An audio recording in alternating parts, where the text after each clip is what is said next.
Buenos días a todos. Vamos a continuar con nuestro estudio anunciando el testimonio de Dios.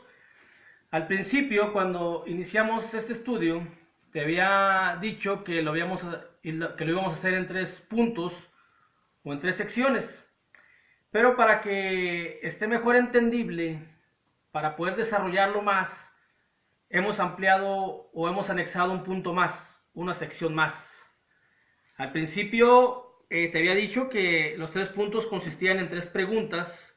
Una es ¿qué es el testimonio de Dios? El otro es ¿por qué anunciamos el testimonio de Dios? Y el tercero era ¿de qué manera? Que ya lo hemos visto. Pero vamos a poner un punto más para poder comprender todo el capítulo 2 de la primera carta de Pablo a los Corintios. Y ese punto es ¿qué elementos constituyen el testimonio de Dios? Este es nuestro cuarto punto. ¿Qué elementos constituyen el testimonio de Dios? De ahí la primera carta de Pablo a los Corintios, a partir del capítulo 2, a partir del versículo 6 hasta el versículo 16.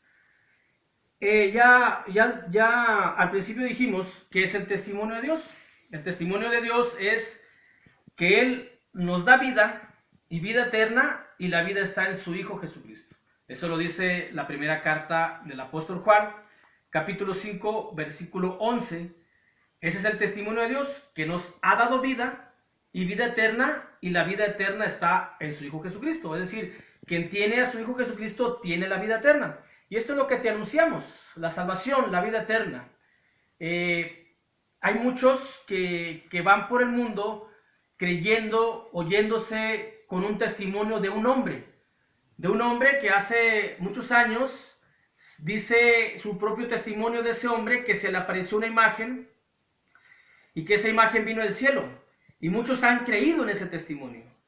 Muchos se van también por el testimonio de un hombre que dice que se le apareció el Padre, el Hijo y no sé qué tantos apóstoles, y le dijo que iba a restaurar la iglesia, y le dio otros libros más para anunciar la verdadera iglesia, la verdadera religión. Y muchos se han ido por ese testimonio. Así que yo te doy un consejo propio, un consejo personal, de que si las personas pueden creer en el testimonio de los hombres, ¿por qué no creer en el testimonio de Dios? Que Dios es quien te dice que hay vida y la vida eterna está en su Hijo Jesucristo. Y Dios no es hombre para que mienta. El hombre puede mentir, pero Dios no. Así que si las personas creen en el testimonio de los hombres, ¿por qué no creer en el testimonio de Dios? Mira, dice la Escritura allá en el libro del Antiguo Testamento, el libro de Números, en el capítulo 23, libro de Números, capítulo 23, versículo 19, dice la Escritura así: Dios no es hombre para que mienta, ni hijo de hombre para que se arrepienta. Él dijo, él anunció y lo hará. Habló y no lo ejecutará. Hace una pregunta. Dios ya ha hablado, Dios ya ha anunciado su testimonio, que hay vida, vida eterna, y la vida está en su Hijo. ¿Por qué? Porque solamente hay un nombre dado bajo el cielo en el cual hay salvación. Dice el libro de Hechos, capítulo 4, versículo 12. En ningún otro hay salvación, porque no hay otro nombre bajo el cielo dado a los hombres en que podamos ser salvos. Ese es un consejo personal. Si las personas van creyendo el testimonio de los hombres, ¿por qué no creer en el testimonio de Dios? Que es fiel y es verdadero. Y Él nos ha anunciado vida eterna. ¿No quieres vida eterna? ¿No quieres cambiar tu estatus? Fíjate, este punto te va a poner a reflexionar. Este es un punto crucial para tu vida. En este punto puedes cambiar tu estatus eterno, o la morada celestial, o el tormento eterno. Piensa bien en este punto que te voy que vamos a estar explicando a lo largo de estos días, y lo vamos a estar viendo de una forma más tranquila para que lo puedas entender. Mira, te lo voy a dar en forma así rápida, y luego regresamos. ¿Qué elementos constituyen el testimonio de Dios? Del versículo 6 de la primera carta de Pablo a los Corintios, capítulo 2, al versículo 9, uno de los elementos que lo constituyen es la sabiduría de Dios. el versículo 10, la primera frase nada más, es la palabra revelada de Dios. Del versículo 10, desde pasando la primera frase hasta el versículo 15, lo constituye el Espíritu Santo. Y el versículo 16, otro elemento que constituye el testimonio de Dios es la mente de Cristo. Esas cuatro cosas vamos a ir viendo. Para este punto, que lo constituye la sabiduría de Dios, se necesita tener mucha madurez. Hay que ser maduros en el sentido moral, maduros en el sentido emocional, maduros en el sentido espiritual. Hay que ser maduros para poder entenderlo. Dice la Escritura, te voy a leer el versículo 6 y la primera estrofa del versículo 7 de la primera carta de Pablo a los Corintios, capítulo 2. Dice, sin embargo, hablamos sabiduría entre los que han alcanzado madurez, y sabiduría no de este siglo, ni de los príncipes de este siglo que perecen, mas hablamos sabiduría de Dios. Por eso es importante que cuando estés escuchando tengas una madurez mental, una madurez emocional, una madurez espiritual, para poder entender este concepto que Dios nos deja a través de su palabra, para que no disputas con Dios, para que no pelees con Dios. Al fin de cuentas, yo no te estoy dando el testimonio de ningún hombre, te estoy anunciando el testimonio de Dios. Por eso dice Pablo, sin embargo, hablamos, es decir, hablamos, predicamos, anunciamos el testimonio de Dios. Hablamos sabiduría, es decir, vamos a ver algo más profundo de Dios. Vamos a ver su sabiduría, vamos a ver su palabra, vamos a ver el Espíritu Santo, vamos a ver la mente de Cristo. Por eso se requiere más madurez, porque vamos a hablar algo mucho más profundo. Y dice aquí lo que leímos, a los que han alcanzado madurez y sabiduría no de este siglo. Es decir, no vamos a hablar sabiduría de lo que ha pasado en el mundo, porque esa sabiduría perece, dice la Biblia aquí, ni de príncipes de este siglo que perecen, ni de personas que en su momento los han considerado sabios, pero que no lo respalda absolutamente ninguna obra. Tú has oído las frases célebres de Platón, de Sócrates, de Confucio, por mencionarte algunas, que muchos se han ido bajo esa filosofía y han creído en esos sabios que han hecho esas frases bonitas, célebres, pero que no tienen ningún respaldo hacia allá, porque no están llenas de sabiduría, porque son palabras solamente que algún día se los va a llevar el viento. Dice la Biblia que perecen. Y nosotros no hablamos ese tipo de sabiduría, sino hablamos la sabiduría de Dios, porque la sabiduría es de Dios. Dice el libro de Job, te voy a leer lo que dice el libro de Job en el capítulo 12, allá en el Antiguo Testamento, el libro de Job, capítulo 12, versículo 13 y el versículo 16. Job 12, versículo 13 y el versículo 16. Con Dios está la sabiduría y el poder, suyo es el consejo y la inteligencia. Versículo 16 dice, con él está el poder y la sabiduría, suyo es el que yerra y el que hace errar.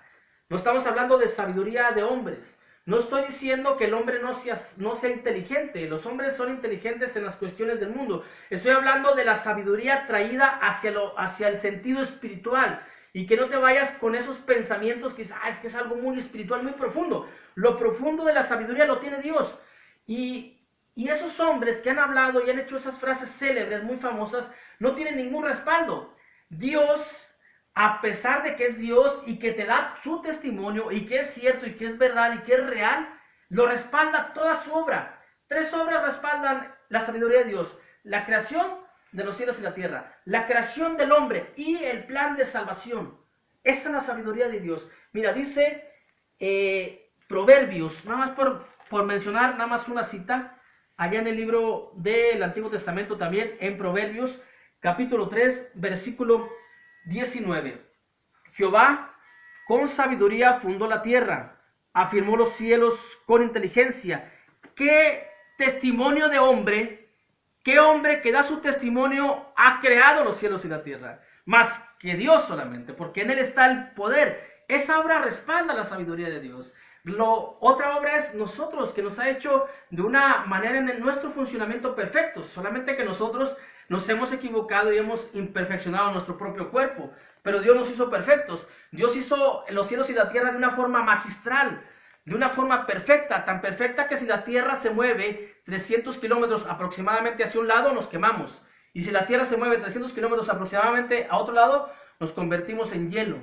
De esa manera, de esa sabiduría y con ese respaldo, es que estamos hablando sabiduría profunda, sabiduría de Dios, sabiduría no de este siglo, sabiduría no de príncipes, no de gobernantes, no de personas prominentes, sino sabiduría divina, sabiduría de Dios, sabiduría que tú sí crees, si tú llegas a entender, va a ser de gran beneficio para tu vida, porque su testimonio es darte vida y vida en abundancia, es decir, vida eterna. Y te lo está diciendo el Dios creador de los cielos, el Dios que ha basado su salvación a través de la predicación.